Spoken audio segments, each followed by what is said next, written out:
21. gadsimtā daļā dzimumu pārstāvēm ir pietiekami daudz tiesību, tomēr bieži vien viņas pašas nepietiekami aizstāv savas intereses. Tādēļ darba tirgu viņas piekāpjas uzvalko starptajiem dalībniekiem. Lai iedvesmotu uz lieliem sasniegumiem, pie Latvijas sievietēm vērsās bijusī prezidente Vaira Vīķa-Frēberga. Nu jau otrā Vislatvijas sieviešu konference šodien vienu vietu pulcēja vairākus desmitus daļā dzimumu pārstāvju. Līdzīgi kā pērn, arī šodien viņas vienojās zem moto pilnvērtīgi izmantot Latvijas 50% resursu, tas ir sieviešu potenciālu. Neraugoties uz to, ka mums ir varbūt pašas enerģiskākās, pašas skaistākās un gudrākās sievietes pasaulē, tomēr es gribētu teikt, ka arī mūsu valstī joprojām sieviešu intelektuālais, ekonomiskais potenciāls netiek izmantots pilnībā, jo, kā mēs arī dažkārt redzam, ka vīrišķīgi vīrieši ir mūsu saeimas simbols, valdības simbols, tad sievišķīgas sievietes pagaidām vēl, nevar teikt, ka mēs izmantot visas savas iespējas pilnībā.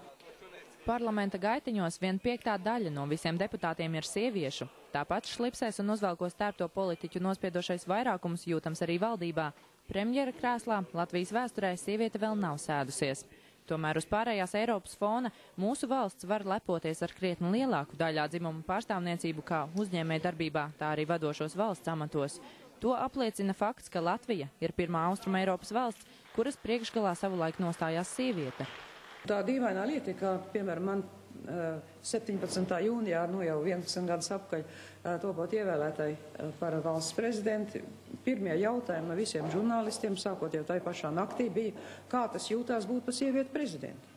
Kas ir pamatā vienreizē muļķīgs jautājums, jo kā tad tas jūtās būt pa vīrieti prezidenti, vai kādam to prasa. Tas tikai parāda, ka tā ir tik neparasta lieta, ka visi to uzskata kā kaut ko mazliet nenormālu.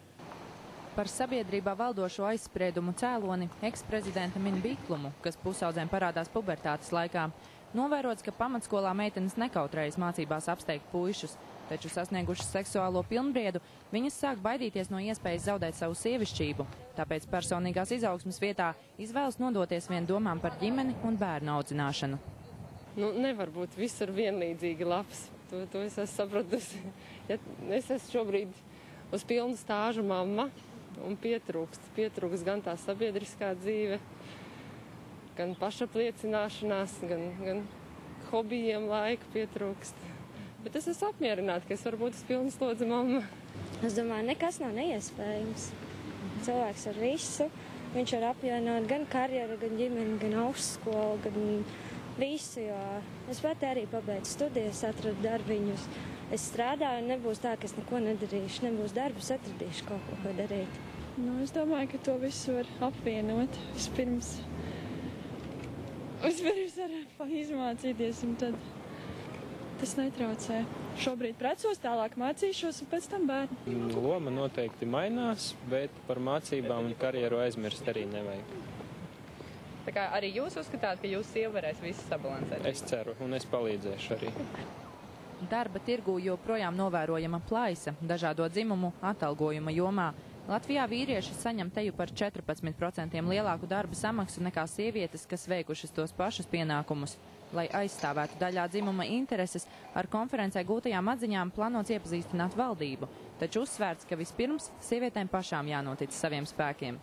Kristīna Žilde, Ingmārs Stankēvičs, TV3 ziņas.